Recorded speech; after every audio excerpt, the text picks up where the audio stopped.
Muy buenos días, tengan todos ustedes, con el gusto de saludarlos, bendecirlos, aquí nuevamente para compartir la palabra de Dios con ustedes este domingo 17 de mayo del 2020. Y quiero compartirles y agradecerles a todos sus palabras de aliento, sus palabras de bendición por el programa del viernes. Fue una gran oportunidad que Dios nos está dando y el Señor nos prometió en la profecía que va a abrir los medios de comunicación para poder estar compartiendo de su amor, de su bendición, de su favor y su misericordia. Les pido su oración para estar en constante progreso, desarrollo en todo lo que es el crecimiento de la palabra de Dios, para poder expandir el reino de los cielos y que toda la gente pueda escuchar y saber de nuestro Señor Jesucristo. Vamos a orar. Padre Santo, en el nombre de Jesús te damos tantas gracias, Señor, en este día, por tu amor, tu majestad, tu poder, tu autoridad, por todo cuanto tú eres. Te rogamos, precioso mío, que te magnifiques de una manera extraordinaria, poderosa, maravillosa, portentosa, suplicándote, mi Dios, que tu bendito Espíritu Santo nos cuide, nos guarde y nos llene. Te pedimos que hagas obra perfecta, obra grande, obra maravillosa, pidiéndote, Padre Santo, que tomes el control de todas las cosas. Te pido que nos des una unción apostólica, profética, evangelística, pastoral y magisterial, que prepare, Señor, nuestras mentes, nuestros corazones, nuestros espíritus, nuestras almas y todo cuanto somos. Te pedimos, precioso Rey del cielo, que tu bendito Espíritu Santo nos llene, nos toque y nos abrace para poder aprender y entender lo que tú nos vas a enseñar en este día. Te damos infinitas gracias porque eres bueno, porque tu misericordia es para siempre y porque todo lo que has determinado se ha hecho y se ha cumplido de acuerdo a tu preciosa voluntad. Te pido que bendigas a cada persona, Señor, que está escuchando esta palabra, que le llenes de tu presencia, que le llenes de tu amor y que empiecen a operar tus preciosos milagros en su vida. En el nombre precioso y maravilloso de Cristo Jesús. Amén, amén y amén. Hoy vamos a hablar un poquito de lo que son los tiempos que estamos viviendo, porque he recibido muchas preguntas de cuándo va a acabar esto y cuánto tiempo vamos a estar en esto. Y bueno, pues como profeta yo le pregunto a Dios, pero no me ha contestado. No me ha contestado. He entendido y sé, porque eso sí me lo ha dicho Dios, que estamos en un proceso. Y ese proceso tiene que ser cumplido como Dios manda, como Dios quiere. Y vamos a hablar un poquito de esa situación, de esas circunstancias, para que podamos visualizar un punto de vista muy desde los ojos de Dios.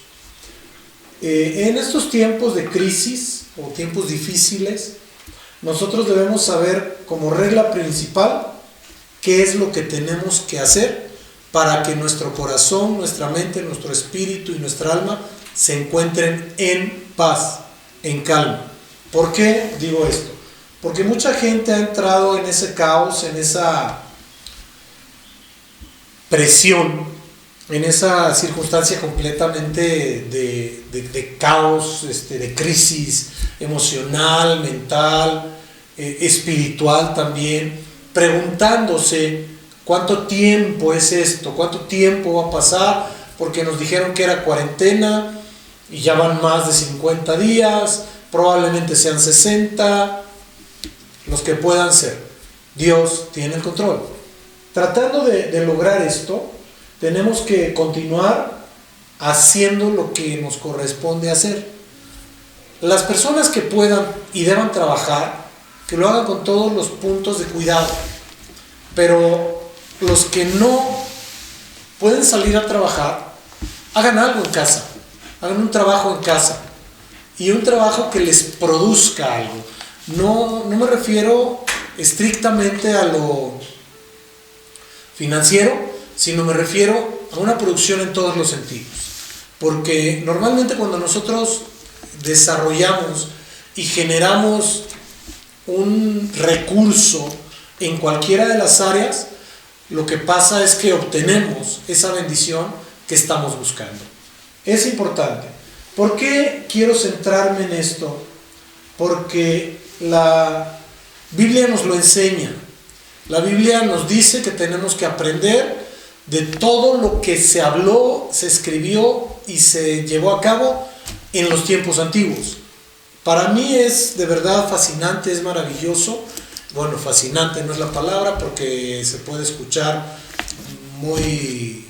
Bueno, hay gente que es muy legalista en esto, pero la fascinación no es de Dios, que nos sirva de enseñanza, ¿no? A mí me goza mucho, me lleva a niveles diferentes el meterme a estudiar un libro en la palabra de Dios y tratar de comprender el por qué, para qué, cómo Dios lo escribió para que yo pueda vivirlo y aplicarlo el día de hoy.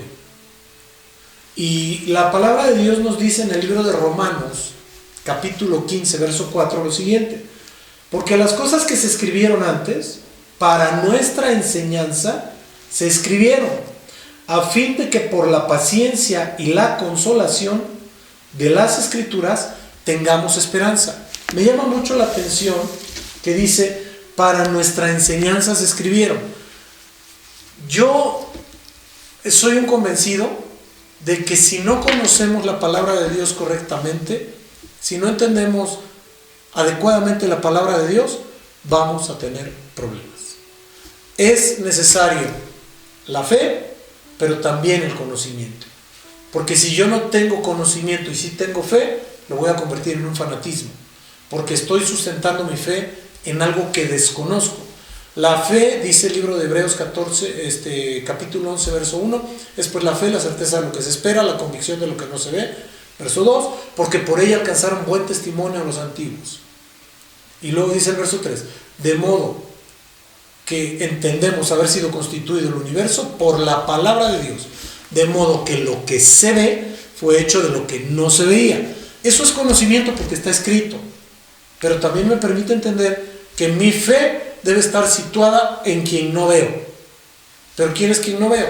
El Dios Todopoderoso, Elohim, Jehová, Señor Jesús, el Espíritu Santo, el Padre. Ese es al que no veo, pero sé que vive, sé que está, y en Él es en el quien tengo mi confianza.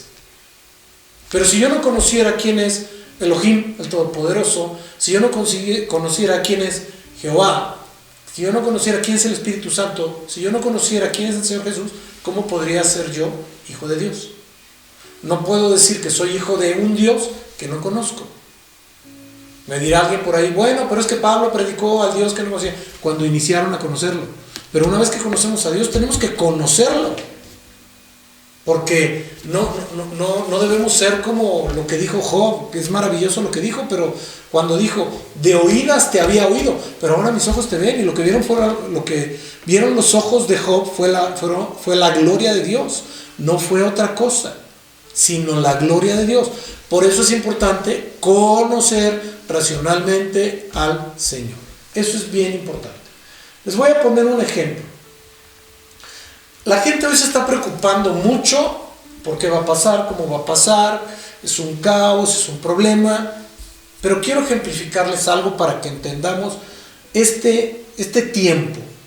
Imagínense a un boxeador, sube al ring, él se preparó durante X número de meses y resulta ser que en esa preparación el boxeador aprendió a dar golpes, aprendió a defenderse, adquirió condición física, fuerza, velocidad, resistencia, los elementos necesarios para poder llevar a cabo una pelea muy correcta. Pero resulta ser que cuando sube, está peleando, pero él no se preparó para ser noqueado.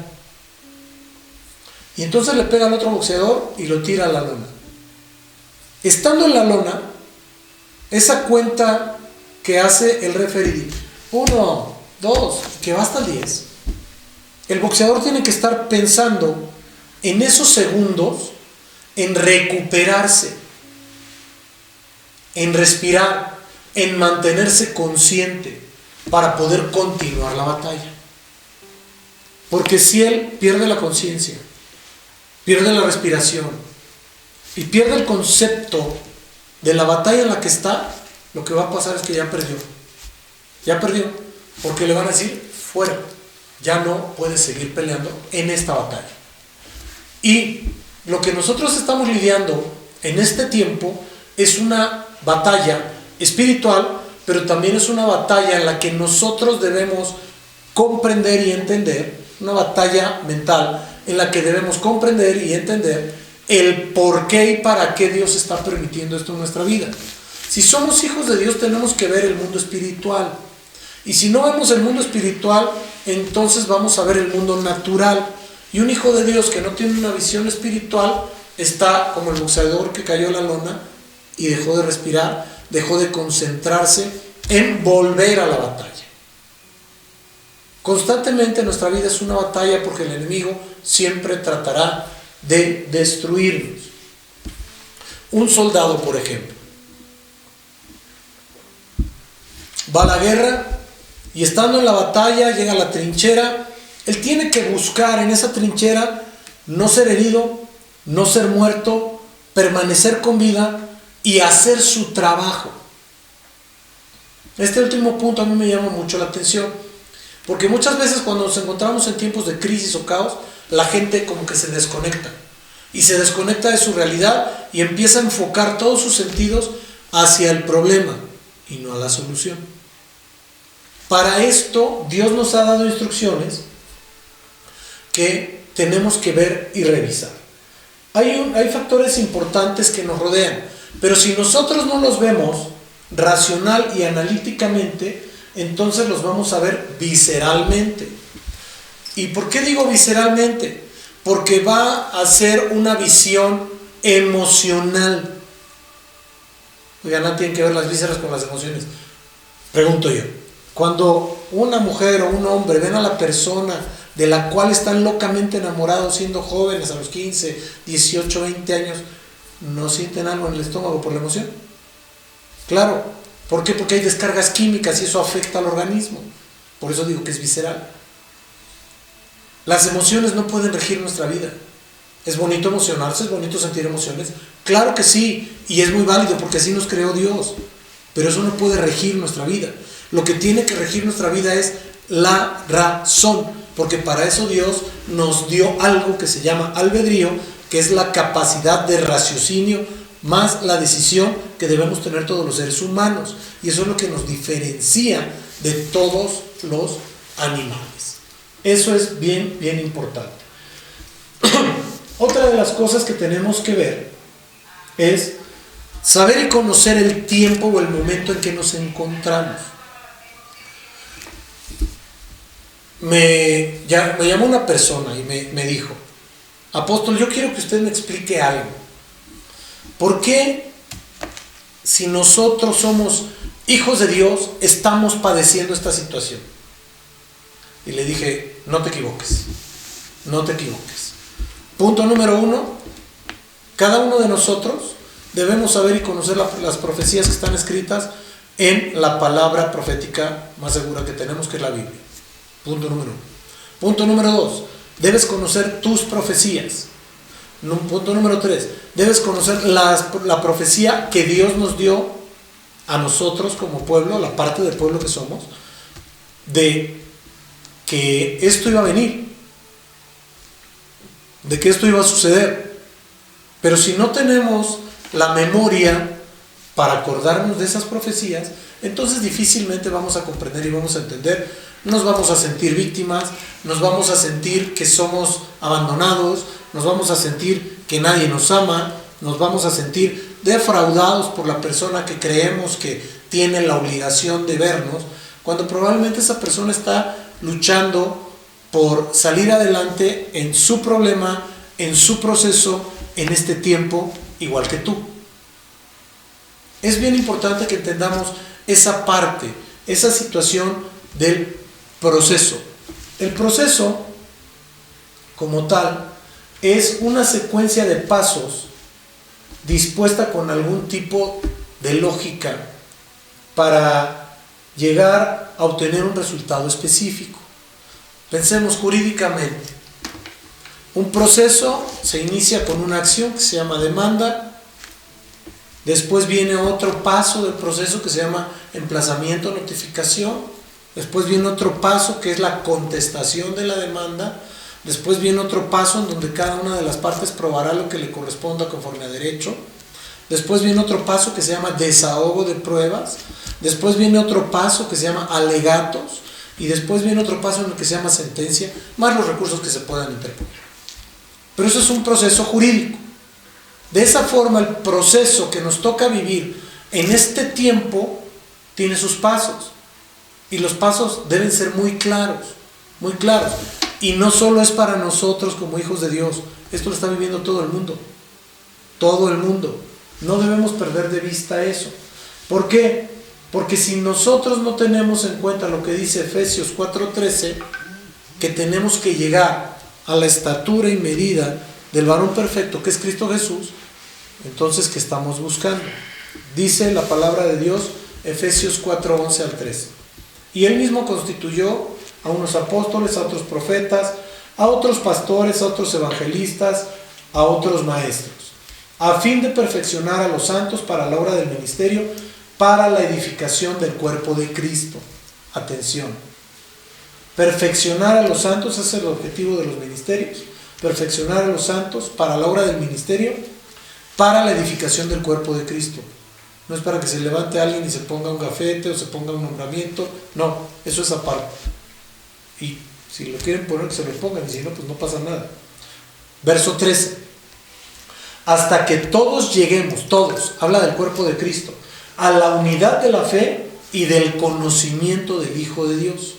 A la unidad de la fe, hacer una sola fe. Todos tenemos que entender que la fe es lo que está establecido aquí en la palabra de Dios.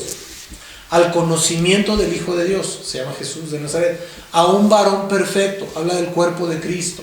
A la medida de la estatura y la plenitud de Cristo.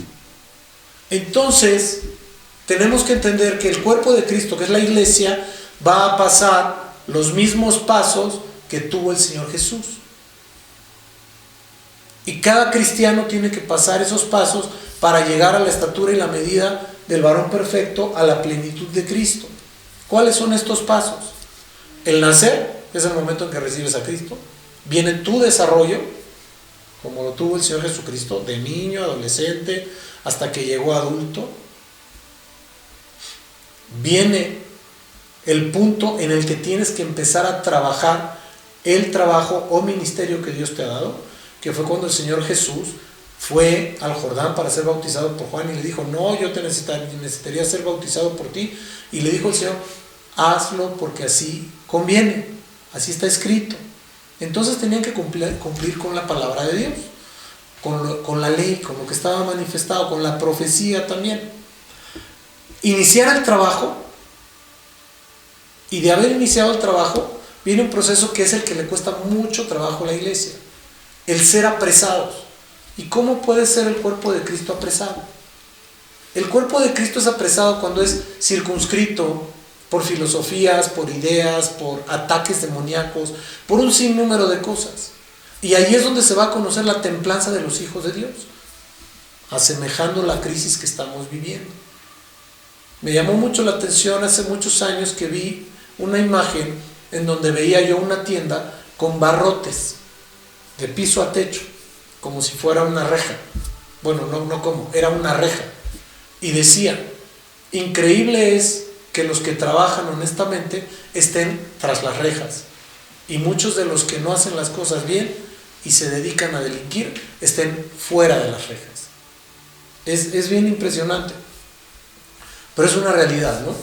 Cuando nosotros entendemos que fuimos comprados y pagados por la sangre de Cristo, entonces nos volvemos cautivos del Señor Jesús. Y hay ocasiones en las que nos vamos a sentir físicamente cautivos, tal cual lo sintió el Señor Jesucristo. De ahí vamos a ser cuestionados el por qué tuvimos tal o cual conducta si nosotros somos cristianos, si nosotros somos hijos de Dios. Por eso es tan importante que tengamos cuidado en nuestra conducta en estos tiempos, que tengamos tanto cuidado en lo que hablamos en estos tiempos, que cuidemos nuestra lengua, como dice el apóstol Santiago. Es importante eso. Otro punto va a ser que después de esta situación, que fueron cuestionados y todo, probablemente, y algunos ya han sido martirizados. Y aquí el martirio Pongamos en nuestro país, aún no hay una persecución tan férrea como la hay en algunos países sobre los cristianos, pero yo no dudo que en el tiempo de la tribulación vaya a ser así. Entonces tenemos que cuidar mucho el buscar irnos en el arrebatamiento de la iglesia novia para evitar esa persecución. Es importante, muy muy importante. Y después de esa situación viene la crucifixión. Oiga, yo no quiero que me crucifiquen, no nos van a crucificar, pero nosotros, dice el apóstol Pablo, tenemos que crucificar nuestra carne juntamente con Cristo. Por eso dice él, con Cristo estoy juntamente crucificado y ya no vivo yo, mas Cristo vive en mí. Es importante que nosotros entendamos y comprendamos esto. Cuando nosotros tomamos la decisión de crucificar nuestra carne en esa cruz del Calvario, dejar al viejo hombre en el bautismo bajo las aguas, entonces se da la nueva criatura, y la nueva criatura es conforme a la voluntad de Dios, no del hombre. En estos procesos en donde puede salir lo peor, por decirlo de alguna manera, de nosotros, es cuando tenemos que mostrar lo que realmente Dios ha hecho en nuestra vida, no cuando estamos entre hermanos, o estamos bien gozosos, o nos estamos viendo, abrazando, haciendo las cosas bien. No, aquí es donde tenemos que sacar el carácter como hijos de Dios. Aquí es donde tenemos que sacar la templanza como hijos de Dios y hacer lo que Dios quiere que hagamos como hijos de Dios. Es importante que comprendamos que un verdadero hijo de Dios se va a comportar como lo que es un hijo de Dios. Y va a dar testimonio real de eso, para que cuando la gente vea, diga, eso es ser un hijo de Dios. Tenemos que ser ejemplo, tenemos que ser testimonio a todos, no nada más a algunos. Ahora bien, debemos reconocer que en muchas ocasiones, normalmente, no lo entendemos cuando no hemos madurado. No lo entendemos. ¿Por qué? Porque curiosamente, uno de los objetivos de un proceso espiritual es madurar para que entendamos, comprendamos y conozcamos qué es lo que a Dios le agrada y qué es lo que tenemos que hacer. Pero eso solo se logra pasando el proceso. No hay otra forma. No podemos llegar al fin del proceso si en medio del proceso no hemos logrado avanzar. Estos procesos de vida de los hijos de Dios vamos a vivirlos y vamos a ir aprendiendo en ellos y comprendiendo conforme vamos caminando en ellos mismos. Quiero explicarme. Yo inicio mi proceso, y si en el inicio de mi proceso lo único que hago es quejarme, pues voy a tener muchos problemas, muchísimos problemas. Lo que tengo que hacer es ir avanzando en el proceso, ir caminando en el proceso. Porque si en ese proceso yo me estanco, ahí me quedé. Por eso es que muchos cristianos, muchos hijos de Dios no avanzan, no crecen, no desarrollan, no maduran. Y los sigues escuchando hablar igual que hace 20 años, cuando recibieron a Cristo. Los sigues viendo que se comportan igual que cuando llegaron a Cristo. Los sigues viendo trabajando igual que cuando llegaron a Cristo. Y entonces su vida se convierte en una tabla bien planita. No hay para arriba ni para abajo, plano se quedan. Y es bien peligroso. ¿Por qué? Porque ahí entran en un conformismo espiritual. Y ese conformismo espiritual te hace ser sedentario espiritualmente. Y una persona sedentaria tiende a ir muriendo poco a poco. Tenemos que comprender esa situación. Otra de las cosas que debemos entender, saber perfectamente, que cuando entramos en un proceso es que Dios permitió que entráramos a ese proceso.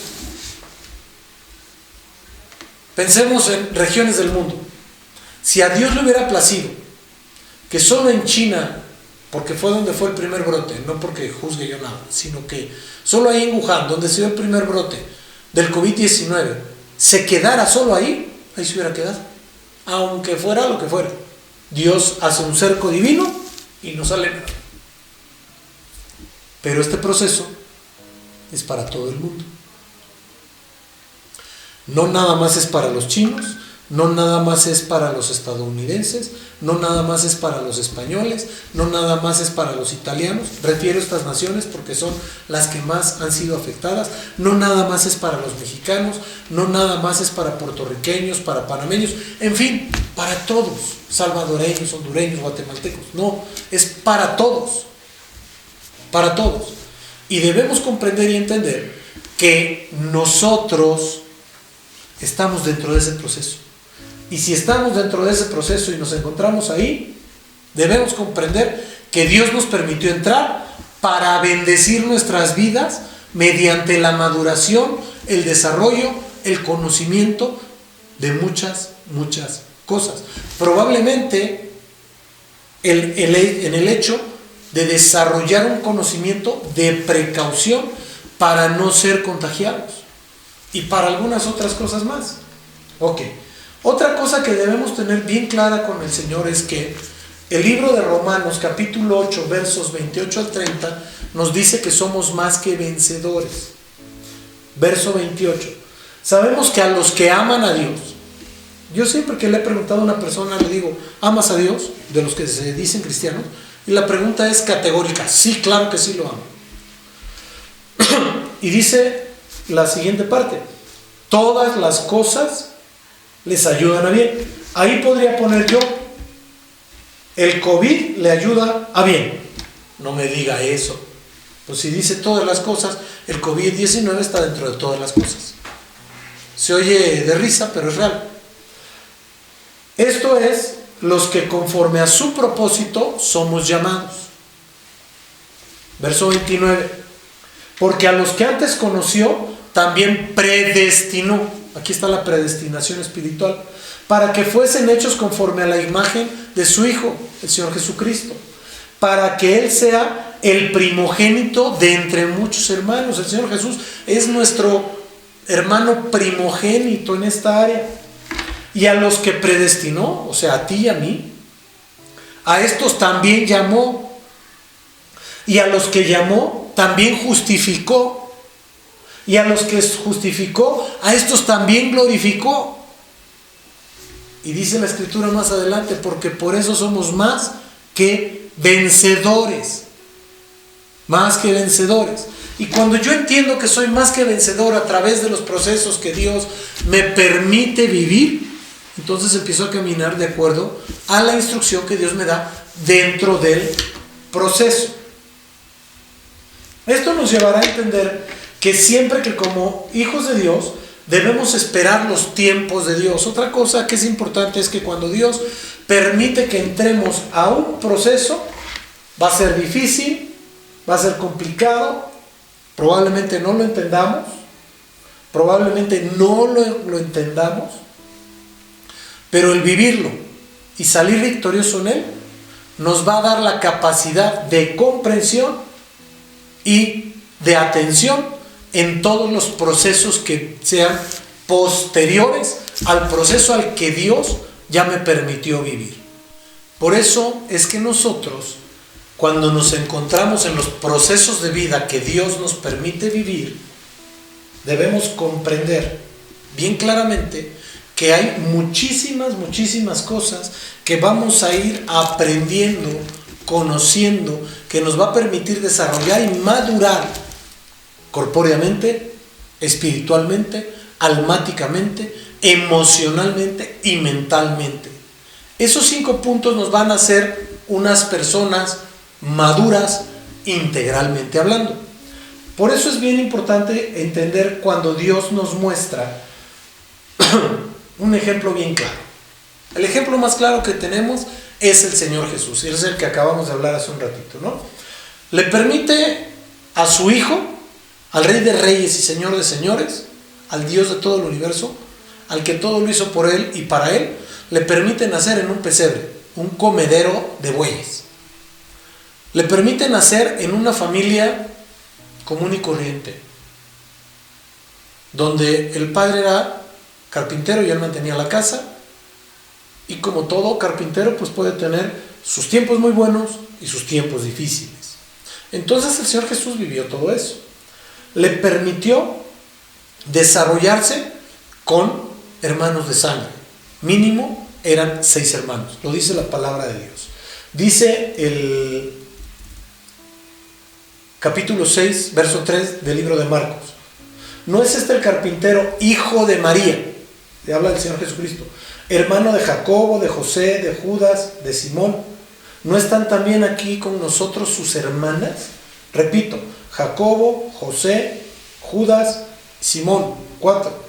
Sus hermanas, plural, de menos 2, más él, el Señor Jesús, son 7. Mínimo eran 7 hermanos. Y se escandalizaban de él. Esto es muy importante porque el proceso que vivió nuestro Señor Jesucristo no es diferente al tuyo y al mío. En nada. Por eso el Señor le permitió vivir esas condiciones. Él no nació en un palacio, no nació bajo la autoridad de un rey, no nació con todos los cuidados, no nació con todas las educaciones puestas, no nació con todos los privilegios que pudo haber nacido un rey. Al que le permitió vivir eso, pero tampoco nació en el palacio, fue a Moisés. Pero a Moisés lo quisieron matar cuando nació, igual que al Señor Jesucristo. Son figura, Moisés es figura del Señor Jesús en ese aspecto. Ahora, después de todo esto, como les comenté hace un rato, llegó al Jordán, su primo estaba bautizando, él dijo cuando lo vio venir: he aquí el Cordero de Dios que quita el pecado del mundo. Se refería al Señor Jesucristo. Y cuando el Señor Jesucristo le pidió que lo bautizara, le dijo: no, tú deberías bautizarme a mí. Y él le contesta: hazlo porque así conviene. Y es importante que nosotros entendamos que así conviene. Pero además de todo esto, empieza el ministerio del Señor Jesús, trabaja 3 años en el ministerio y después es tratado como el peor de los ladrones, como el peor de los delincuentes. Y lo peor que pudieron haber hecho es dejar a un delincuente suelto como era Barrabás y a él apresarlo para ser crucificado. Entonces tuvo que pasar situaciones bien difíciles, situaciones que tú y yo no aguantaríamos. Es muy complejo, ¿verdad? Sí, es complejo, pero debemos saber y entender que estos procesos son necesarios en nuestra vida para que podamos crecer, desarrollar y madurar. Ahora bien, vamos a ver la vida de un solo hombre, porque la Biblia está plagada de ejemplos de procesos, pero quiero ver uno, y quiero ver algo muy semejante a lo que fue el Señor Jesús en un punto medular, que fue la muerte.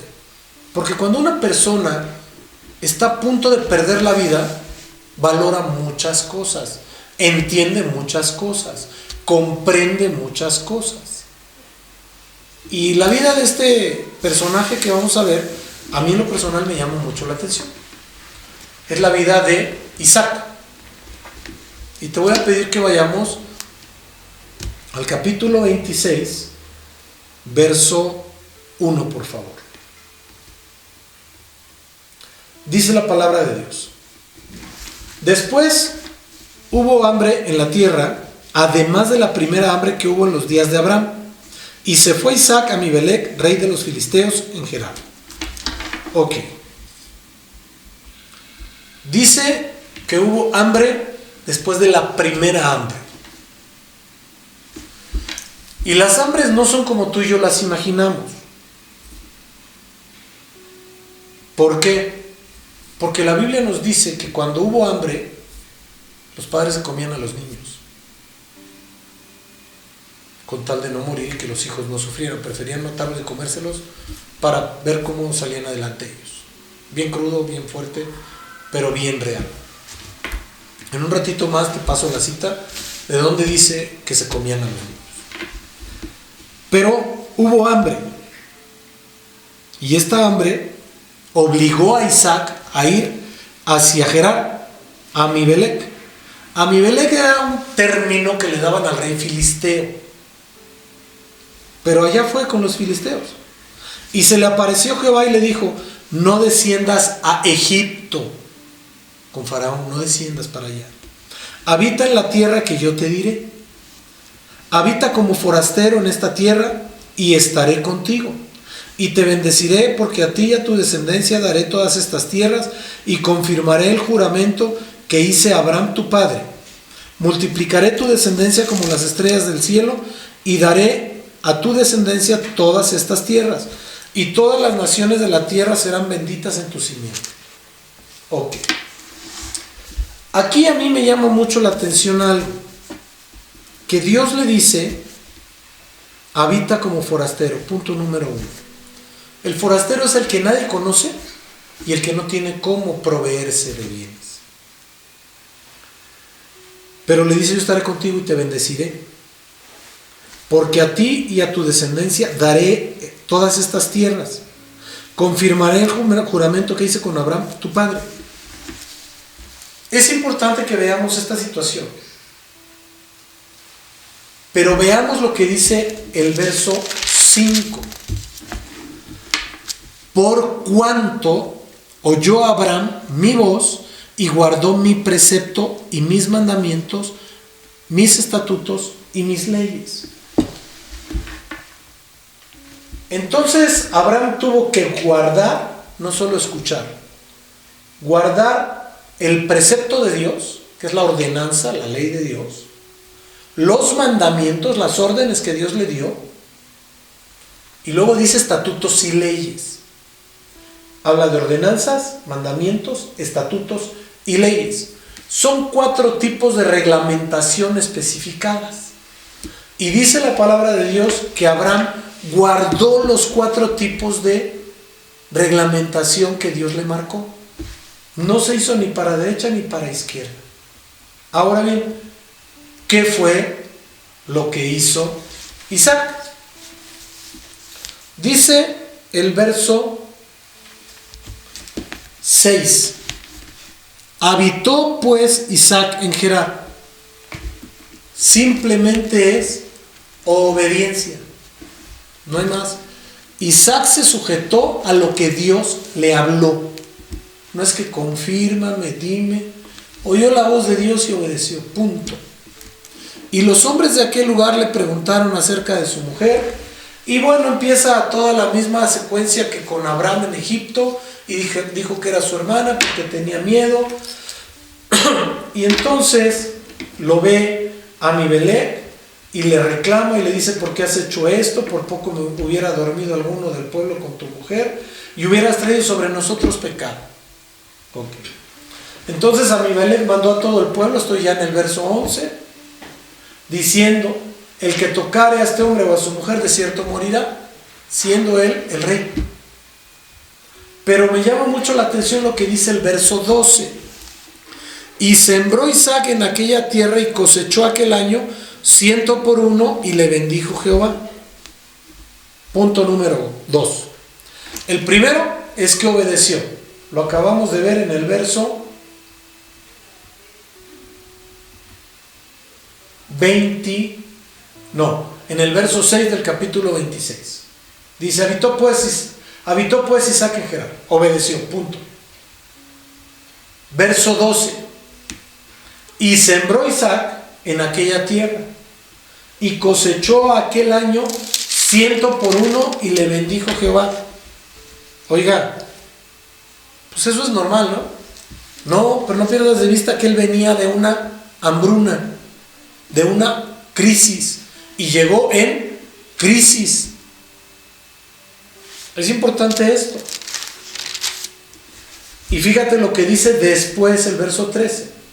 Después de que Jehová lo bendijo al 100 por 1, habiendo venido de la crisis, por haber sembrado, punto número 2, se convirtió en un sembrador en tiempo de crisis. Y dice: y lo bendijo Jehová. Y dice: el varón se enriqueció y fue prosperado y se engrandeció hasta hacerse muy poderoso. Dios le da poder a través de lo engrandecerlo. Y tuvo hato de ovejas y hato de vacas y mucha labranza. Y los filisteos tuvieron envidia de él. Esto es importante porque, como les decía, sembró en tiempo de hambruna, que también era por sequía y por creerle a Dios. Él le creyó a Dios, por eso hizo lo que hizo. Y esto quiere decir que por cada semillita que él puso, Dios le entregó 100. Entonces imagínense, si agarró una hectárea y la fue sembrando, pues vamos a multiplicar la hectárea. Si agarró una hectárea y la sembró toda, Dios le dio 100 hectáreas. Este tiempo que estamos viviendo se puede asemejar a la hambruna, se puede asemejar a la sequía, a la crisis o al caos que estamos viviendo.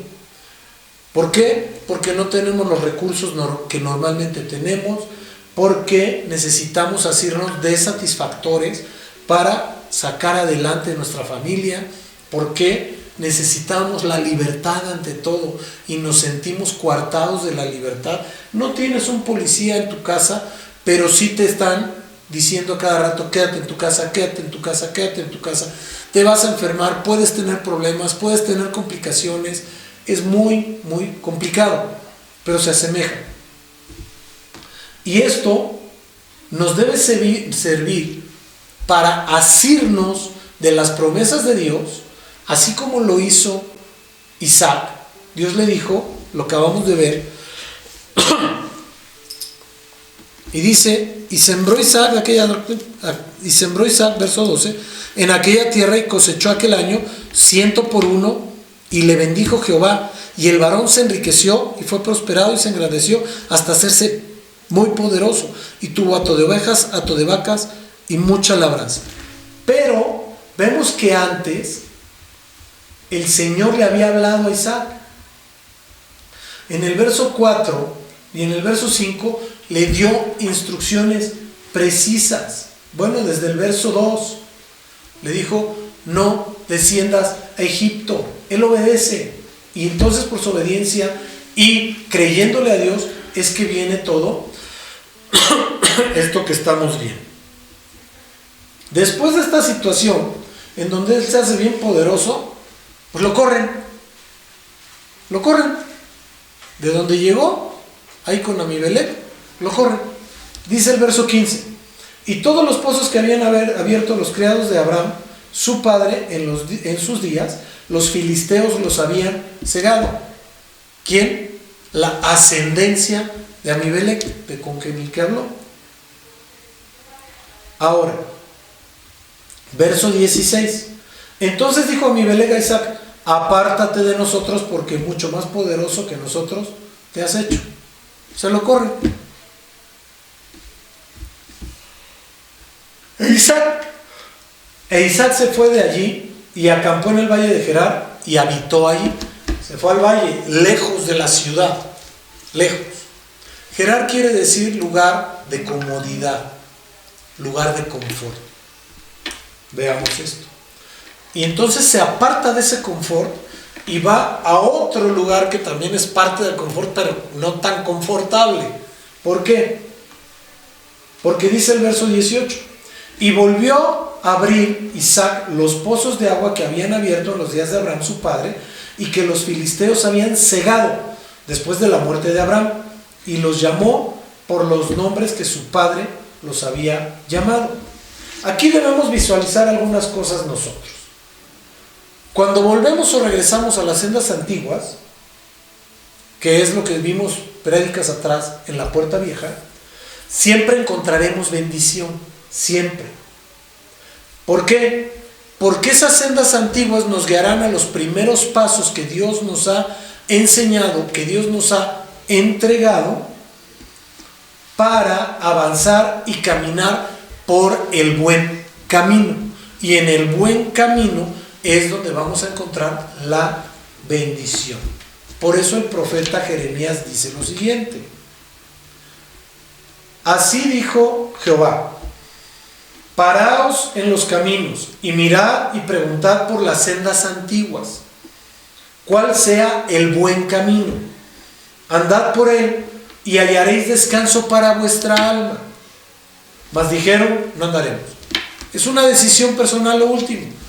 Pero Dios dijo: pregunta, busca, ve, localiza en dónde están las sendas antiguas. Vuélvete a ellas y camina por el buen camino. Porque ese buen camino es camino de bendición. Siempre. Ahora bien, ¿por qué es esto? Porque Dios toda la bendita vida ha funcionado a través de pactos con el hombre. Sí, convenios, si así lo quieres llamar. ¿Por qué? Porque si nosotros no entendemos lo que es una relación personal con Dios, no podemos pactar con Dios. Las personas que no tienen una relación personal con Dios, aunque digan que pactan, no pactan con Dios. ¿Por qué? Porque es algo que está saliendo de su corazón. Es algo que está saliendo de su interior, pero se convierte en un monólogo, porque no hay relación con Dios. Cuando nosotros conocemos y sabemos que Dios pacta con nosotros, entonces pactamos con Él. Cumplimos nuestra parte y Dios su parte. Cumpliendo las dos partes, el fin es que nosotros seamos bendecidos para ir creciendo, ir madurando e ir avanzando. Por eso es que Dios nos lleva en algunas ocasiones a realizar pactos, que en realidad cada pacto es un nuevo comienzo, y este nuevo comienzo nos va a llevar, si así nosotros lo decidimos de corazón, a tener nuevos pactos con Dios. Es importante. Por lo que también estos nuevos comienzos nos van a llevar a comprender que vamos a tener que ejercitar la fe, vamos a tener que hacer cosas, aunque no veamos sobre qué vamos a hacer cosas, pero tenemos que hacerlas, porque dice después la fe, la certeza de lo que se espera, la convicción de lo que no se ve.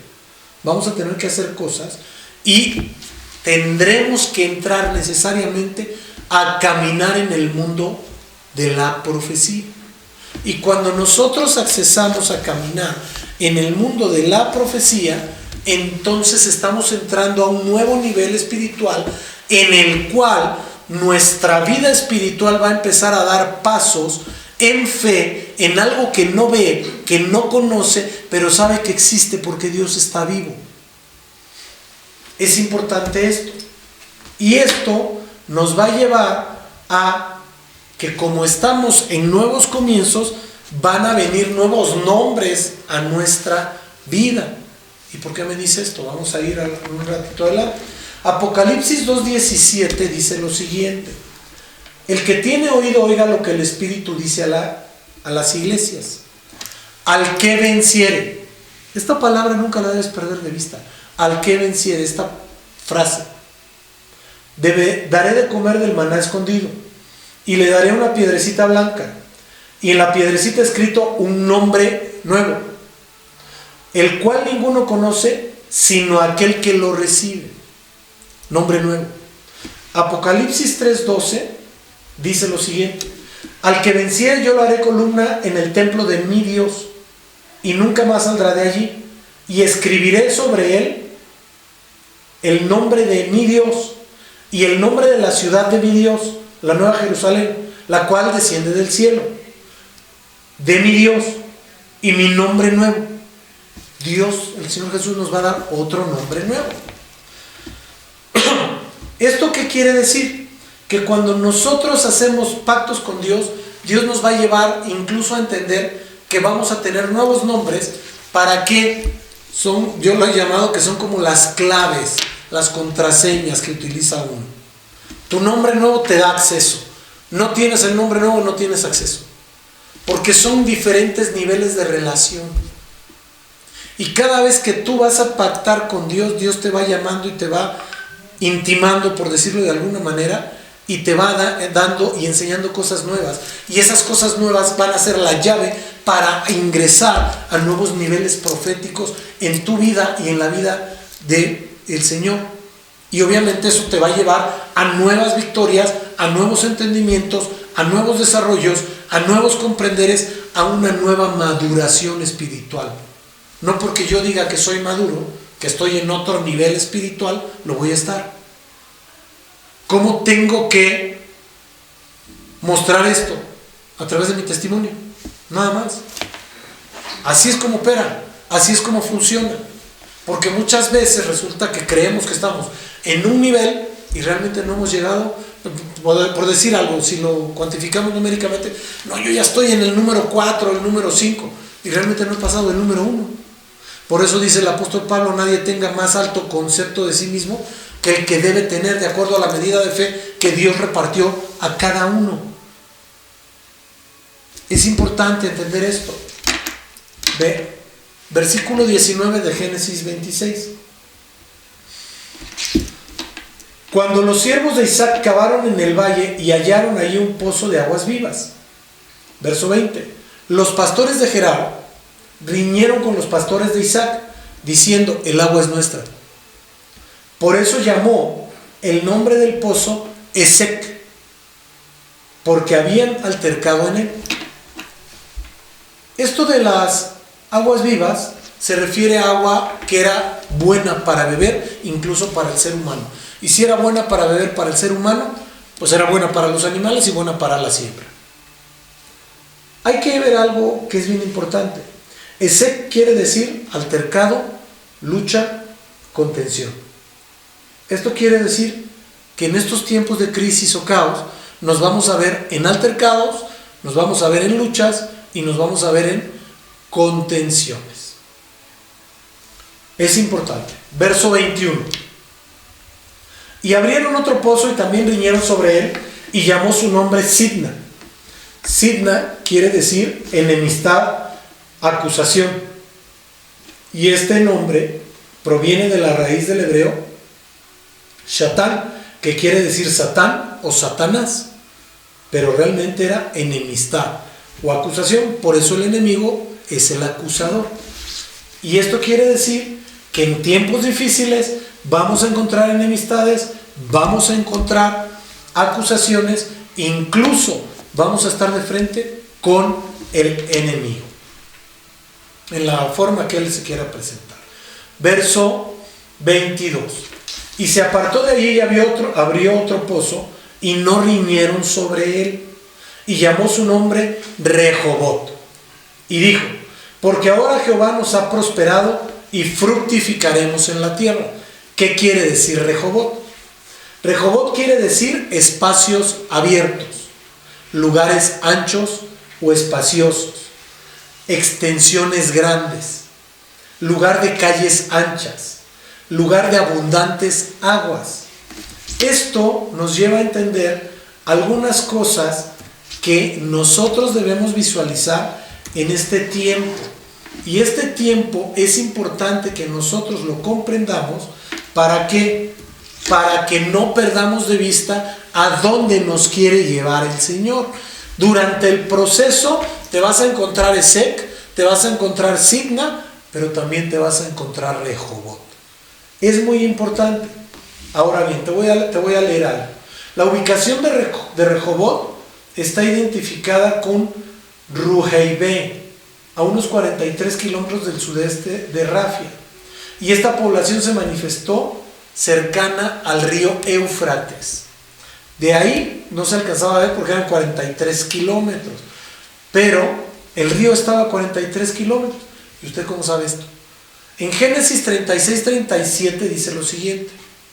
Murió Samla y reinó en su lugar Saúl de Rehobot, junto al Éufrates. Junto al Éufrates.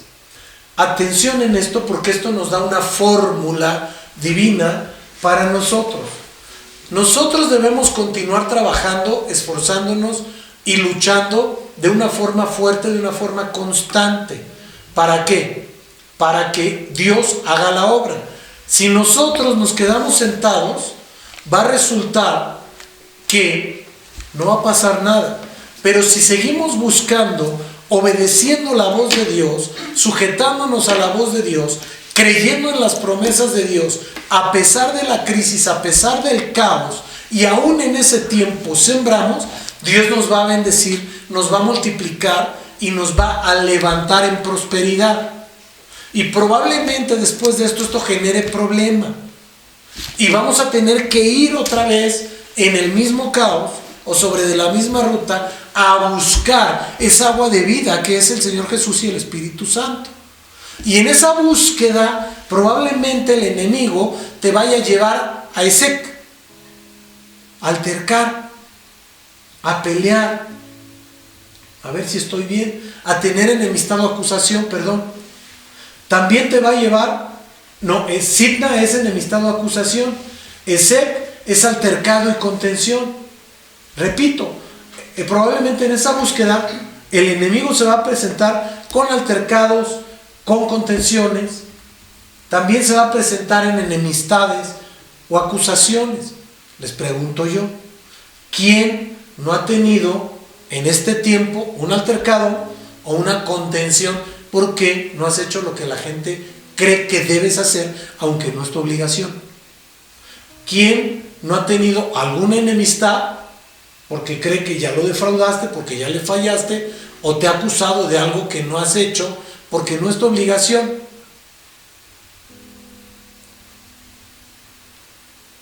Y de ahí, no pierdas de vista que Dios, después de esto, te lleva a Rehobot, a un lugar espacioso, abierto, un lugar ancho, a una extensión amplia, a un lugar de abundantes aguas espirituales y naturales. A lo mejor te vas hasta de vacaciones a la playa. Gloria a Dios por eso, ¿verdad? Bendito sea el Señor. Y esto de asentarse cercano al río quiere decir que es como dice el libro de Apocalipsis, que serán plantados junto a corrientes de aguas, que del mismo río vamos a estar tomando y tomando y tomando el agua de vida del Señor, para que nosotros estemos verde, que nuestras hojas no caigan y nuestros frutos sean para sanidad de las naciones. Es importante. Y esto nos va a llevar a esta fórmula que te decía hace un momento, que debemos continuar trabajando, debemos esforzándonos con valor, buscando siempre que Dios nos guíe de su mano, que Dios nos lleve de su mano. Y seguro que vamos a encontrar la provisión y la bendición, seguro vamos a encontrar ese Rehobot donde Dios quiere que lo encontremos.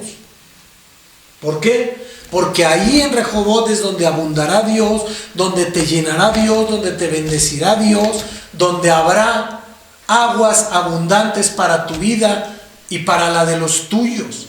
Se llenará tu vida de esa agua de vida eterna, de ese amor, de ese poder y de esa autoridad. Por eso es que no nos podemos dejar vencer por las circunstancias o las situaciones, aunque sean complicadísimas, difíciles, angustiosas, caóticas, críticas, con el nombre que se llame. No nos podemos dejar vencer. Tenemos que seguir respirando, tenemos que seguir luchando, tenemos que seguir esforzándonos. Verso 23 de Génesis 26. De allí subió a Beerseba. Esto es muy importante por lo siguiente.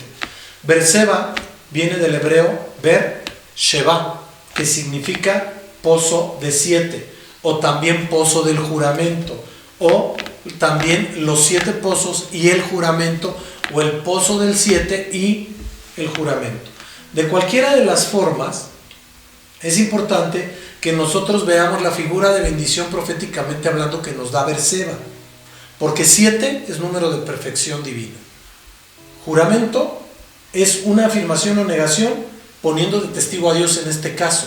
Entonces, si somos hijos de Dios y ponemos de testigo a Dios, le damos la honra a Dios, dándole su lugar, Dios nos va a bendecir.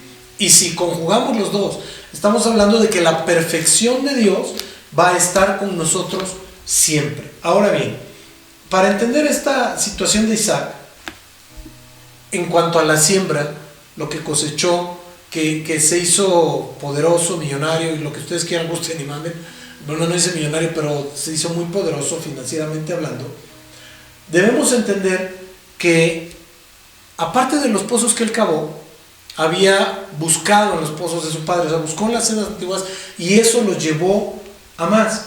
Pero veamos qué es lo que pasó en Beerseba. En Génesis 21, 28 al 31 dice lo siguiente, repito, Génesis 21, 28 al 31. Entonces puso Abraham 7 corderas del rebaño aparte, y dijo Abimelec a Abraham: ¿qué significan estas 7 corderas que has puesto aparte? Y él respondió: que estas 7 corderas tomarás de mi mano, para que me sirvan de testimonio de que yo cavé este pozo. Por esto llamó a aquel lugar Berseba, porque allí juraron ambos. Es importante que nosotros entendamos que en ese pozo Abraham hizo un juramento y puso de testigo a Dios. Por eso en Berseba también lo bendijo grande y poderosamente. Verso 24, Génesis 26, 24. Y se le apareció Jehová aquella noche y le dijo: yo soy el Dios de Abraham tu padre, no temas, porque yo estoy contigo, y te bendeciré y te multiplicaré, y multiplicaré tu descendencia por amor de Abraham mi siervo. Por eso es tan importante que nosotros entendamos el principio de la honra con los padres naturales y los padres espirituales. ¿Por qué con estos dos? Porque Isaac honró a su padre y esto le trajo bendición. Abraham era su padre natural, pero también su padre espiritual, y eso lo llevó a tener bendición sobre bendición. ¿Por qué? Porque dice la palabra de Dios que cuando uno honra a sus padres, nuestros días se alargan, y esto obviamente trae como consecuencia prosperidad. Verso 25. Y edificó allí un altar e invocó el nombre de Jehová y plantó allí su tienda, y abrieron allí los siervos de Isaac un pozo. Este pozo lo cavó Abraham, como acabamos de ver, lo cual implica que no podemos realmente apartarnos de nuestra raíz, de nuestra esencia, de lo que espiritualmente nos ha guiado a caminar, a avanzar, a desarrollar y a crecer. Tenemos que ser gratos, tenemos que tener gratitud con quien nos ha guiado de la mano a desarrollarnos, a madurar y a crecer espiritualmente, porque si no tenemos esa gratitud es bien complicado. A Dios no le agradan los ingratos. Perdón que se los diga así, pero es una realidad, porque ahí encontraremos nuestra raíz espiritual. Cuando nosotros entendemos esta situación, entonces vamos a entender el por qué Dios hizo lo que hizo con Isaac después de esto, y que le dio paz. Vamos del verso 26 al 33. Lo vamos a leer de corrido. Y Amibelec vino a él desde Gerar y a Usat, amigo suyo, y Ficol, capitán de su ejército. Y les dijo Isaac: ¿por qué venís a mí? Pues ¿qué me habéis aborrecido y me echasteis de vosotros? ¿Por qué venís a mí después de que me habéis aborrecido y me echasteis de vosotros? Y ellos respondieron: hemos visto que Jehová está contigo, y dijimos: hay ahora juramento entre nosotros y tú y nosotros, y haremos pacto contigo. Haya ahora juramento entre nosotros, entre tú y nosotros, y haremos pacto contigo. Esto habla de que lo mismo que hizo Abraham con Amibelec en Berseba, lo hizo Isaac con Amibelec y sus amigos. Es importantísimo que si nosotros sabemos que nuestro padre espiritual ha sido bendecido, y hablo porque estamos hablando del ambiente espiritual, pero también del natural, porque uno es reflejo del otro. Si nuestro padre espiritual ha sido bendecido en una área, debemos conocer el por qué ha sido bendecido, y tenemos que seguir sus pasos para que Dios también nos bendiga a nosotros. Si nuestro padre natural ha sido o fue bendecido en una área, tenemos la obligación de saber cómo es que fue bendecido para que podamos seguir sus pasos. Sí, y solo sí, fue en el orden de Dios. Atención en eso. Verso 29. Que no nos hagas mal, como nosotros no te hemos tocado, y que solamente te hemos hecho bien y te enviamos en paz. En paz. Cuando Dios te da paz, estás del otro lado, porque la paz del Espíritu Santo viene a tu vida y entonces avanzas y creces en esa área. Es importante que entendamos esto. Tú pues ahora bendito de Jehová, tú eres ahora bendito de Jehová. Entonces él les hizo banquete, y comieron y bebieron, y se levantaron de madrugada, y juraron el uno al otro, e Isaac los despidió, y ellos se despidieron de él en paz. Cuando Dios viene a tu vida, va a traer paz a tu vida. Y esa paz te va a dar la posibilidad de poder llevar a cabo todos los puntos que están aquí. Todos. Verso 32. En aquel día sucedió que vinieron los criados de Isaac y le dieron nuevas acerca del pozo que habían abierto. Y le dijeron: hemos hallado agua. Y llamó Seba.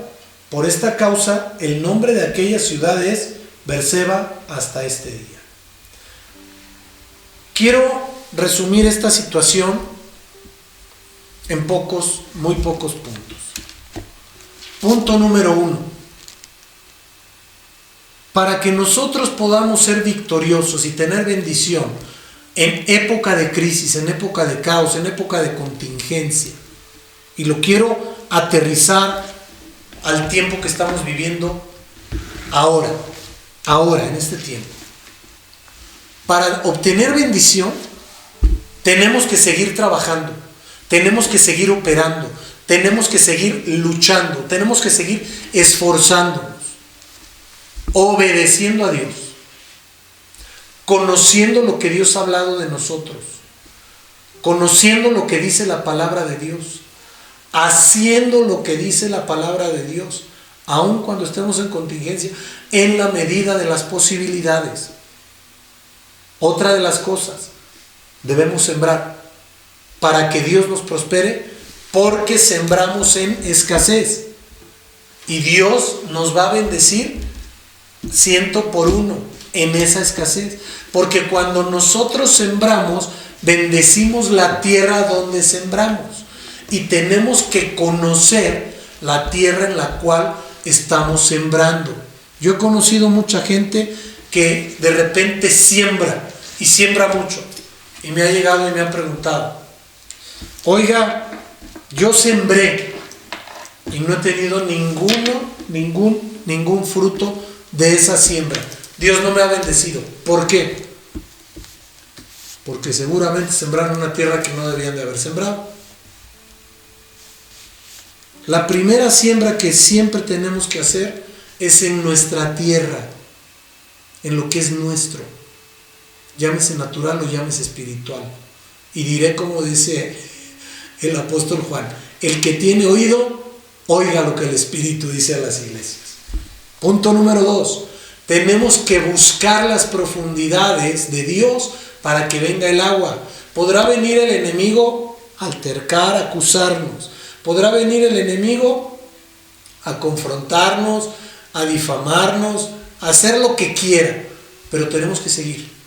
Porque lo que sigue después de esa problemática es Rehobot. Y tenemos que encontrar Rehobot. Tenemos que encontrar esos lugares amplios de esparcimiento espiritual en los que podamos estar cómodamente escuchando al Espíritu Santo de Dios. En esos lugares amplios donde podamos recibir todo lo que Dios quiere para nuestra vida. Yo les he de decir, a mí Dios me dio una palabra específica para venir a Aguascalientes. Y te quiero leer lo que significa Rehobot. ¿Por qué estoy yo en Aguascalientes? Porque yo no vine por mi propio gusto, sino vine porque Dios me mandó, y esa palabra me la dio el apóstol Josué Muñoz muy claramente. Estaba yo junto con mi esposa y me dijo: es tiempo de que vayas a tu Rehobot. Rehobot quiere decir lugar de espacios abiertos, lugares anchos, amplios, espaciosos, extensiones espaciosas, lugar de calles anchas, lugar de abundantes aguas. Y viéndolo muy cercano, pues resulta ser que la zona en la que está Rehobot está cerca de algunas montañas bajas que son arcillosas, y esas piedras arcillosas junto con los gases que están en el subsuelo generan que en algunos pozos el agua salga caliente. O sea, son como aguas termales.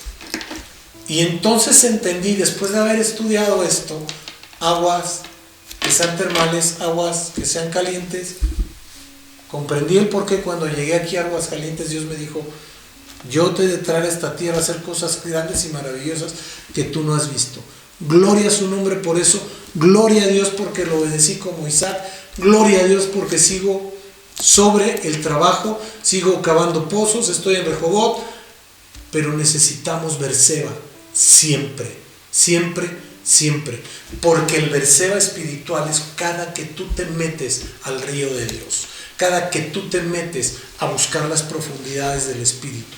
Hay un canto por ahí que a mí me gusta mucho, que dice que más o menos que la persona había durado mucho tiempo en la playa, había durado mucho tiempo en la orilla, sin conocer que existía la profundidad. Y después que conoció la profundidad ya no quiso salir de ahí. Porque es cuando conoces el interior del corazón de Dios. No dejemos de hacer esto.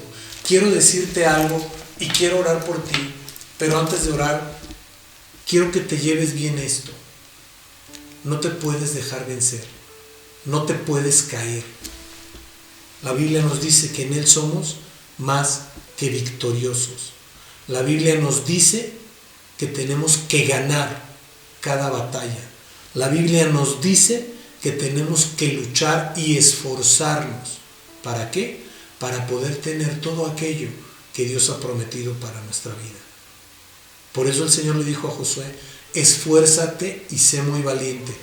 Cuida de guardar y hacer conforme a todo lo que te mandó mi siervo Moisés. Y lo que mandó el siervo Moisés es cumplir la palabra de Dios correctamente. Cuida de cumplir los principios espirituales a mayor cabalidad en este tiempo. Y yo te prometo de parte de Dios, fíjate lo que te estoy diciendo porque es algo bien fuerte. Si tú cumples a cabalidad con los principios de Dios, te esfuerzas y luchas, no te dejas vencer, no te caes, que no llegue el desánimo, que no lleguen palabras de desaliento, que no llegue nada de eso a tu vida, yo te prometo que vas a ser grandemente bendecido o grandemente bendecida. Voy a orar por ti. Padre Santo, en el nombre de Jesús, yo vengo orando, Señor, en esta tarde, pidiéndote, mi Dios, tu amor, tu favor, tu misericordia, tu poder, tu autoridad y tu magnificencia. Yo vengo orando, Señor, para que tu bendito Espíritu Santo nos dé el entendimiento, Señor, de hacer todo lo que hizo Isaac, de aprender, Señor, a sembrar como sembró Isaac, de aprender, Señor, a ir a buscar en las sendas antiguas como lo hizo Isaac, a aprender, Señor, a abrir nuestros pozos, Padre Santo, a tenerlos bien identificados y a buscar nuestro Rehoboth y nuestro Berseba. Yo hoy profetizo, mi Dios, en el nombre de Jesús, que todo aquel, Señor, que haga de acuerdo a las instrucciones que tú nos has dado a través de esta palabra, Señor, será grandemente bendecido, aún en tiempo de crisis, aún en tiempo de caos, aún en tiempo que sea difícil, Señor, aún en tiempo de sequía, aún en tiempo de hambruna, será bendecido, porque tú eres Dios poderoso, grande y maravilloso. Así, Señor, como cuando tú le diste, Señor, a José entendimiento y pudo decirle a Faraón que se guarde, que se junte, que se almacene para estos 7 años posteriores que iba a haber hambre, y en Egipto no hubo hambre, Señor. Así danos el entendimiento para ir avanzando, para ir caminando, para ir conociendo de tu palabra. Hoy yo profetizo, Señor, que después de este tiempo de caos, Señor, vendrá un tiempo igual de bendición sobrenatural que repondrá, mi Dios, las finanzas de todo aquel que haya cumplido, mi Dios, como tú lo has manifestado en esta palabra. Yo hoy desato esta palabra profética sobre todo aquel que me está oyendo en cualquier parte, Señor. Yo hoy desato esta palabra, la suelto. Todo aquel, Señor, que hiciere como dice esta palabra y cumpliere, mi Dios, con los principios establecidos en el reino de Dios, y cumpliere, Señor, con los principios de honra, con las leyes de las finanzas, que sembrare, que obedeciere, se sujetare e hiciere correctamente delante de ti, será grandemente bendecido con un tiempo de bendición sobrenatural y sobreabundante. Aunque mi Dios estemos en este tiempo, que podrán ser 60, 70 o más días, ese tiempo, Señor, será de bendición posterior sobrenatural, poderoso, porque tú traerás, Señor, bendición del norte, del sur, del oriente y del poniente, sin que nada lo pueda impedir. Yo te doy gracias porque siempre me escuchas, te doy gracias porque tú estás al pendiente, tú estás al cuidado, y Señor, bendícenos grandemente en el nombre precioso de nuestro Señor Jesús de Nazaret. Amén, amén y amén. Tengan muy bonita tarde, Dios los bendice, yo también les bendigo, les manda muchos besos y bendiciones mi esposa, les abrazamos, les amamos y les volvemos a decir que los extrañamos mucho. Dios me los bendice, que estén muy bendecidos y llenos del amor de Dios. Amén.